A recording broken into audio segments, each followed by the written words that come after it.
The dark side of Halloween, 10 scandalous and shocking facts. Halloween, celebrated globally on October 31st, is a holiday steeped in ancient traditions, folklore, and eerie tales. While it's often seen as a fun-filled night of costumes, candy, and haunted houses, Halloween's history and modern practices have some scandalous and shocking sides. Here are 10 of the most interesting and controversial facts about the holiday. Fact number 1. Halloween's pagan origins in Samhain. The history of Halloween is deeply intertwined with the ancient Celtic festival of Samhain, celebrated more than 2,000 years ago in Ireland, Scotland, and parts of northern France. Samhain, held on November 1st, marked the end of the harvest season and the beginning of the dark, cold winter, a time associated with death. Celts believed that the boundary between the worlds of the living and the dead was blurred on the night of October 31st. On this night, it was thought that the spirits of the dead could return to Earth, causing trouble and damaging crops. To appease these spirits, Druids, Celtic priests, would build huge sacred bonfires, where the people gathered to burn crops and animals as sacrifices to their gods. The Celts also wore costumes, typically consisting of animal heads and skins, to ward off evil spirits. With the spread of Christianity, Pope Gregory III in the 8th century designated November 1st as All Saints' Day, an effort to replace the pagan holiday with a church-sanctioned celebration. However, many of the old Samhain traditions remained, evolving into what we now know as Halloween, a fusion of Christian and pagan practices that has survived for centuries. Number 2. The real story behind trick-or-treating. Trick-or-treating, the most beloved Halloween tradition for children, has its origins in a much older custom called souling. During the Middle Ages, particularly in England and Ireland, poor citizens would go door to door on All Hallows' Eve, offering prayers for the dead in exchange for food or money. Known as souling, this practice was especially common in Catholic areas where the prayers were believed to help the souls of the departed move from purgatory to heaven. By the 19th century, souling had migrated to America with European immigrants, though it was not immediately associated with Halloween. The practice took on a new form in the early 20th century when Halloween became increasingly popular in the US, but it wasn't without problems. Halloween in the early 1900s was marred by mischief and vandalism, with youths engaging in acts of destruction that led many towns to consider banning the holiday.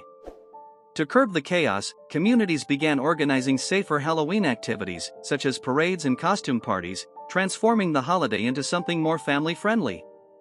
By the 1950s, trick-or-treating had become a widespread, beloved tradition, allowing children to dress up in costumes and go door-to-door collecting candy, a far cry from its medieval roots but still carrying echoes of the past. Number 3. Candy poisoning myths. Despite its festive nature, Halloween is often clouded by fear, particularly surrounding the myth of poisoned or tampered candy. Parents today continue to worry about dangerous substances hidden in their children's treats, but nearly all such cases are urban legends or hoaxes. The most notorious real-life incident took place in 1974 when Ronald Clark O'Brien, a Texas father, laced his 8-year-old son Timothy's pixie sticks with cyanide, hoping to collect on a life insurance policy. Tragically, Timothy died, and O'Brien was later convicted of his son's murder, earning the nickname the Candyman. His actions fueled widespread paranoia, leading to the still common practice of parents inspecting Halloween candy for tampering.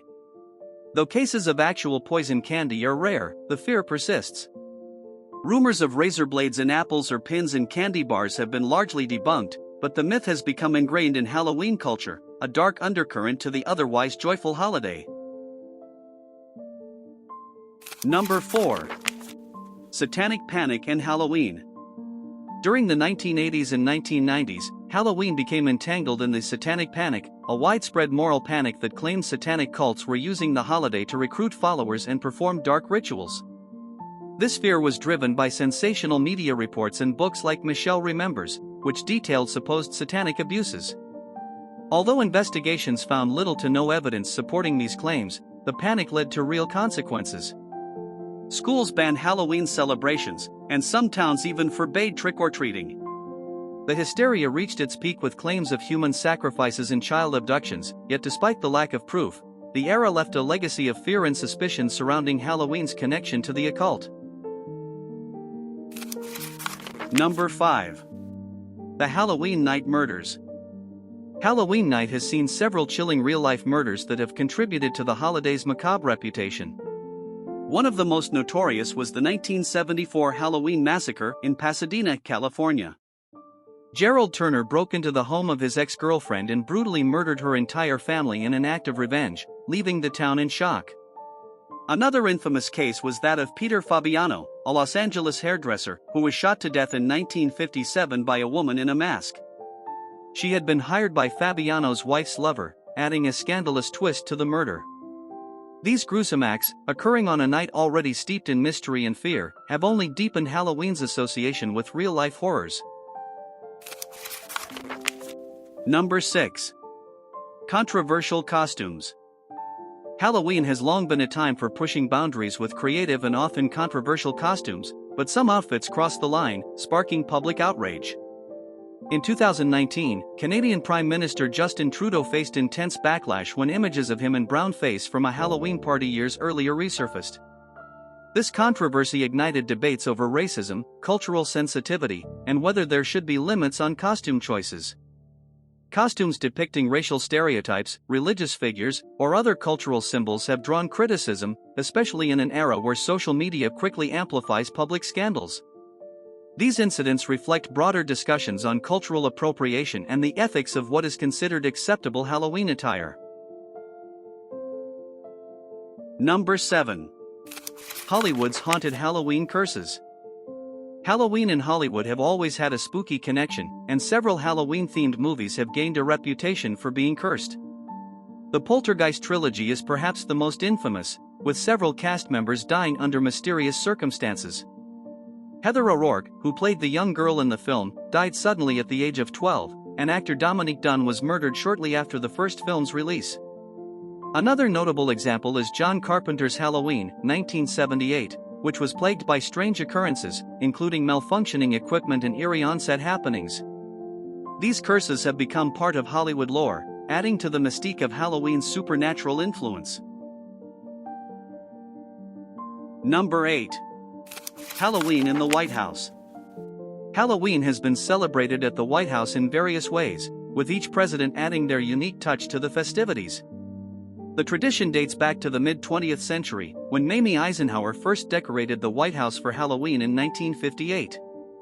Since then, the holiday has become an annual event, complete with elaborate decorations, trick-or-treating, and themed parties. One particularly interesting Halloween moment occurred during the presidency of Richard Nixon. In 1969, during the height of the Vietnam War, a group of trick-or-treaters dressed as ghosts appeared at the White House. As the children approached Nixon, one reportedly asked if he was a ghost too. Nixon laughed and, in his signature self-deprecating manner, replied, "I guess some people think I am." This encounter, while lighthearted, highlighted the tense atmosphere of the era and Nixon's awareness of his controversial public image. In more recent times, the Obamas hosted numerous Halloween events, turning the White House into a festive, haunted wonderland. They even handed out personalized treats to children, including cookies and White House M&Ms. Number 9. Religious bans on Halloween. Halloween has been controversial in some religious circles for its perceived pagan or satanic origins. Many evangelical Christians argue that Halloween celebrates evil, with some communities banning festivities altogether. For instance, a town in Mississippi made headlines in 2020 when it officially banned Halloween due to concerns over the holiday's glorification of darkness. To counter this, churches often host harvest festivals as alternative celebrations, emphasizing wholesome, non-spiritual fun. Despite such bans, the debate over whether Halloween is a harmless cultural celebration or a dangerous spiritual influence continues to divide religious and secular communities. Number 10. The first jack-o'-lanterns were made from turnips. The tradition of carving jack-o'-lanterns originates from Irish folklore, specifically the story of Stingy Jack. According to the legend, Jack was a man who tricked the devil several times and, as punishment, was condemned to roam the earth for eternity. Jack carved a lantern from a turnip and placed a burning coal inside to light his way through the darkness. This tale inspired the Irish to carve their own lanterns out of turnips and other root vegetables, placing them outside their homes to ward off evil spirits. When Irish immigrants brought the tradition to America in the 19th century, they found that pumpkins, native to North America, were more abundant and easier to carve. Over time, the pumpkin replaced the turnip, and the iconic jack-o'-lantern became a symbol of Halloween. Today, millions of pumpkins are carved each year, but the tradition's eerie origins are rooted in Irish superstition and folklore.